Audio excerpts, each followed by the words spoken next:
L'archivage numérique, enjeux et défis, c'est la thématique qu'on aborde ce soir dans la rubrique Expert. Et pour ce fait, j'ai à mes côtés Monsieur Bernus Amoussouga. Il est archiviste. Bonsoir. Bonsoir madame. Comment allez-vous? Je vais comme un charme. Vraiment comme un charme. Mais pourquoi est-ce que vos bras sont croisés? Ben écoutez, je suis détendu. Voilà. Merci d'être là sur ce plateau avec nous. C'est moi qui vous remercie pour l'opportunité que vous m'offrez de parler des archives et par ricochet de l'archivage numérique. Merci beaucoup aussi, c'est un plaisir partagé. Alors nous allons entrer dans le vif du sujet. J'aimerais déjà savoir à quoi renvoie-t-on ou bien à quoi est-ce qu'on on fait allusion quand on parle de la notion d'archivage numérique. Merci madame. Je ne saurais définir l'archivage numérique sans parler des archives, sans définir ce qu'on entend par archive. Et donc, sur le plan académique, on dira que l'archive, c'est l'ensemble des documents produits et ou reçus par un organisme public ou privé dans le cadre de l'exercice de ces activités.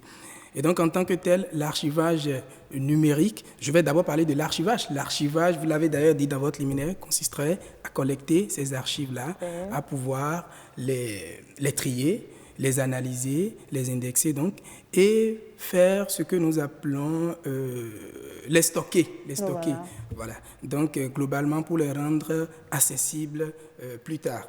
Donc, c'est ça la définition de l'archivage. On comprend donc aisément que l'archivage numérique serait donc la collecte des données numériques à des fins d'organisation pour une accessibilité. Et quand on parle de numérique? Bien sûr, quand on parle de numérique, on parle de ce qui n'est pas matériel, ce qui n'est pas physique, ce qui est immatériel, ce qui ressemble comme... On parle de données globalement. Vous voyez, donc quand on passe de la version physique à la version électronique en faisant du scanning par exemple, on parle de numérisation qu'il faut fondamentalement dissocier avec l'archivage numérique. Le simple fait de numériser n'implique pas déjà l'archivage numérique puisqu'il y a bien entendu un certain nombre d'opérations qu'il faut faire avant de parler effectivement donc, de cette Merci d'apporter toutes ces précisions-là sur le mot numérique parce que c'est quand même un gros mot dans cette phrase-là ou bien dans ce groupe de mots, archivage numérique. Mais est-ce qu'on peut faire un état des lieux justement de l'archivage numérique au Bénin? Bien sûr, on peut faire un état des lieux. Je dirais que la situation, on va dire un peu apocalyptique ou bien délétère dans laquelle végètent les archives il y a quelques années est en train de changer un peu de paradigme. Aujourd'hui, on est en droit d'espérer. Pourquoi je le dis? Je le dis parce qu'il y a quelques années, quand vous allez dans l'administration publique et même parfois dans certaines administrations privées, vous allez vous rendre compte qu'il y a véritablement un fouillis documentaire qu'on retrouve sous les escaliers, à des lieux insalubres, sous l'emprise des éléments destructeurs. Aujourd'hui, la situation n'est pas aussi reluisante, mais il y a un début. Et le fait qu'il y ait un début nous fait espérer. Aujourd'hui, quand vous allez dans l'administration, vous pouvez constater qu'il y a des initiatives qui naissent, qui tendent à organiser déjà ces tonnes de papier. Non, les tonnes existent. Les tonnes existent toujours. Ce n'est pas la joie. De toutes les façons, jusqu'à l'heure où je vous parle, il y a un gros fouillis documentaire qui reste toujours dans l'administration. Mais je dis, il y a une organisation qui a commencé. Et cette organisation passe par la réalisation des études pour la mise en place d'un bon système d'archivage. Et beaucoup de structures étatiques aujourd'hui se laissent aller à cette étude qui est un préalable à l'organisation d'abord physique des archives, avant maintenant d'aborder la phase de l'organisation numérique de ces documents-là. Donc on peut dire que la chose est déjà connue et commence par être développée au Bénin, en quelque sorte. Ça, il y a un début. Et ce qui me réjouit davantage, c'est qu'aujourd'hui, avec le gouvernement actuel, vous allez constater qu'il y a des agences qui s'occupent fondamentalement de ces genres de questions. Je ne vais pas citer... On va en venir là, mais déjà, comment mettons en place un système d'archivage numérique? Alors, la mise en place d'un système d'archivage numérique est tout un processus. J'ai commencé par dire qu'il faut véritablement faire la démarcation entre la numérisation tout court et l'archivage numérique. Avant de passer à un archivage numérique, il faut avoir organiser physiquement les documents. C'est très, très important, mais aujourd'hui, on a le sentiment que ce volet est un peu délaissé. Vous savez, c'est un peu un effet de mode. C'est-à-dire, quand vous parlez d'organiser physiquement les documents, c'est de ranger les documents ou c'est de les classer? On peut le dire comme ça, mais c'est aussi, ça va paraître très simple de dire qu'il suffit simplement de ranger pour parler d'organisation physique. Non, il faut mettre en place ce que nous appelons les outils de gestion. Okay. Quand on veut organiser physiquement ces documents, il faut avoir des outils de gestion dans le domaine. On parle de cadre de classement, on parle de tableau de gestion. Vous voyez, il faut ces outils-là d'abord. C'est d'abord les préalables. Voilà. Et quand après, on passe maintenant à la numérisation. Voilà. Non, pas tout de suite. Quand on fait des études, les études donnent ces détails-là. Okay. Parce qu'on a eu le temps de faire un état des lieux, de voir la typologie des documents qui existent au sein de la structure qui a fait l'objet d'audit et d'études. Et c'est suite à ça qu'on propose une hiérarchisation de toutes ces données-là. Okay. Et dès lors que c'est fait, on peut maintenant passer à l'opération. Et cette opération consiste donc à collecter cet ensemble de documents au niveau des lieux de production, au niveau des lieux de stockage. Et dès lors que ces documents sont collectés, on peut les trier, c'est-à-dire mettre de côté le bon grain du livret, comme on en a l'habitude de le dire. Et donc, quand vous avez fait tout ça, on passe à une phase intellectuelle. C'est tout un processus. La phase intellectuelle consistera à analyser le document, à remplir un certain nombre de champs sur lesquels je ne vais pas forcément en revenir ici. Et c'est quand on a fait tout ça et quand on a conditionné, évidemment, ces documents, après leur avoir attribué des codes, d'accord, ou bien des codes d'identification, qu'on passe maintenant au stockage. Okay. Voyez-vous, donc... Alors, maintenant, nous allons revenir, puisque nous avons un temps qui nous est imparti.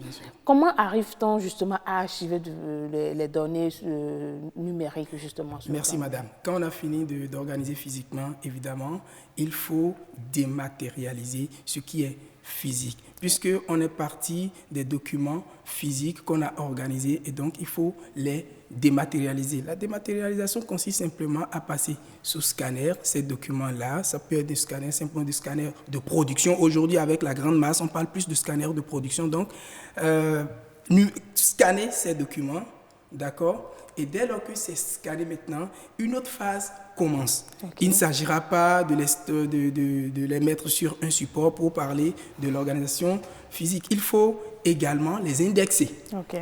Voyez-vous, donc c'est à ce niveau qu'on parle de métadonnées, d'indexation. Il faut les indexer, il faut les organiser en fonction, bien évidemment, du cadre de classement. Et dès lors que tout ça est fait, si vous avez un système, c'est-à-dire un logiciel pour gérer tout ça, eh bien, vous, avec ce que nous appelons bordereau de saisie, vous allez commencer par mettre les données. Mais quels sont déjà les supports qu'on utilise pour archiver les données numériques? Alors, parlant de support, on parle, il y a les disques durs, il faut faire très simple, d'accord? Mais fondamentalement, aujourd'hui, le support pour archiver est un point très, très important et même très capital de la question. Vous faites d'ailleurs bien de l'évoquer. Les supports, aujourd'hui, pour un bon archivage, il faut parler d'abord de serveurs. C'est fondamentalement sur des serveurs qu'on met ces données-là. Okay. Des serveurs qui seront bien sécurisés parce qu'on va revenir certainement au défi de l'archivage numérique. Donc, il faut avoir des serveurs. Et c'est ces serveurs-là sur lesquels on peut également avoir des clouds. C'est-à-dire qu'on peut avoir, au lieu d'avoir un serveur chez soi, dans son administration, on peut décider d'externaliser ce processus-là, c'est-à-dire le stockage, donc utiliser les serveurs d'autres structures. On comprend qu'il y a plusieurs supports sur lesquels il y a bien évidemment plusieurs supports. Mais comment gérer justement les archives électroniques? La gestion des archives électroniques, c'est ça que j'ai commencé par dire. Il y a une phase de traitement et dès lors que c'est traité et que nous avons des informations que nous avons mises dans une base de données, eh bien, il faut pouvoir retrouver ces données qui ont été traitées, n'est-ce pas?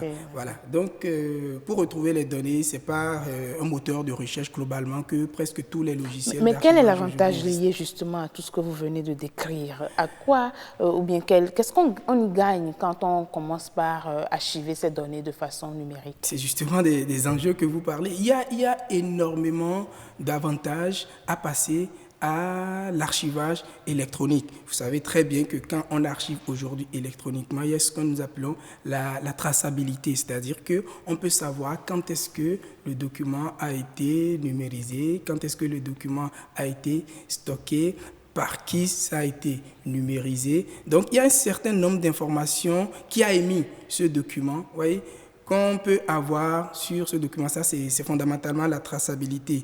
On parlera également de l'intégrité des données. Les données sont intègres parce que quand on parle d'archivage numérique, il y a des niveaux de sécurité qu'on ne peut saurait retrouver simplement quand on numérise un document. Quand vous numérisez un document que vous le laissez sur votre ordinateur, il n'y a aucune intégrité. Mais par contre, quand on parle de l'archivage numérique, oui, il y a des niveaux d'accès. Les informaticiens sont très bien placés pour vous expliquer ce que je vous ai dit. Vous êtes en train de décrire l'archivage numérique. On parlera également de la pérennité. Oui, on a comme l'impression qu'il n'y a pas d'inconvénient à adopter ce type de stockage. Est-ce qu'aujourd'hui, au Bénin, nous pouvons dire que nous pouvons aller justement à l'archivage numérique sans pour autant craindre des risques? Ah non, mais il y a d'énormes risques. Il y a d'énormes risques à aller à l'archivage numérique. Ouais. Les supports dont nous parlons justement, que vous aviez évoqué au moment où vous parliez de l'archivage numérique, aujourd'hui, il y a l'obsolescence, d'accord, de ces supports qui constituent un grand risque. C'est-à-dire la nouvelle technologie a dépassé les choses. C'est-à-dire qu'il y a quelques années, vous vous rappelez très bien, quand on a commencé par utiliser les ordinateurs, on parlait de disquettes, d'accord. À un moment donné, on parle de CD-ROM. Aujourd'hui, on parle de clé USB, on parle de disques durs, on parle même de disques durs 2.0, 3.0, etc. C'est-à-dire la technologie évolue. Et d'un moment à l'autre, les anciens supports deviennent obsolètes.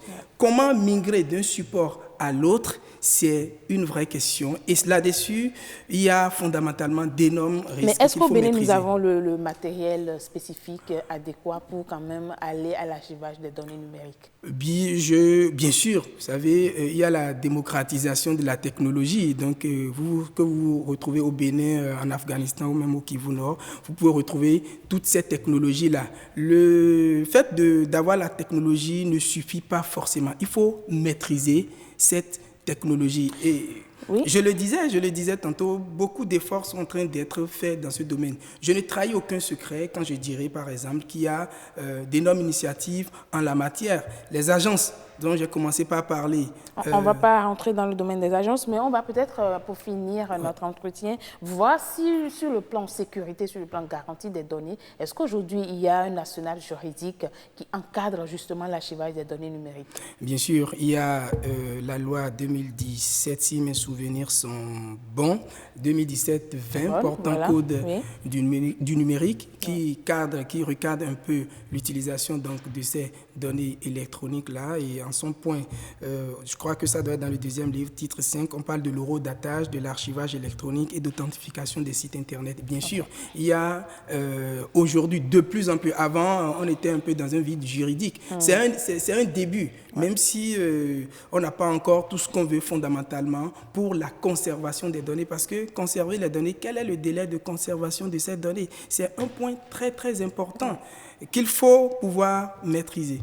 Merci beaucoup à vous. Voilà, je vais retrouver M. Bernus Amoussouga. Vous êtes archiviste et avec vous, nous avons parlé de l'archivage numérique, un enjeu et des enjeux justement et des défis qu'on pourrait relever en ce qui concerne l'archivage numérique au Bénin. Et on reconnaît aussi que le Bénin a déjà adopté la chose et qu'il y a des efforts qui sont en train d'être fournis dans ce cas-là. Merci beaucoup d'être venu sur ce plateau. C'est moi qui vous remercie, madame. On vous souhaite un bon week-end puisque c'est vendredi déjà. Ah oui, je vous souhaite pareil. Hein, je crois que vous l'avez tellement bien commencé que je sens de la fougue en vous. Bon week-end à vous. En tout cas, à Bénin Business 24, nous avons toujours de la chaleur à donner à nos chers amis téléspectateurs.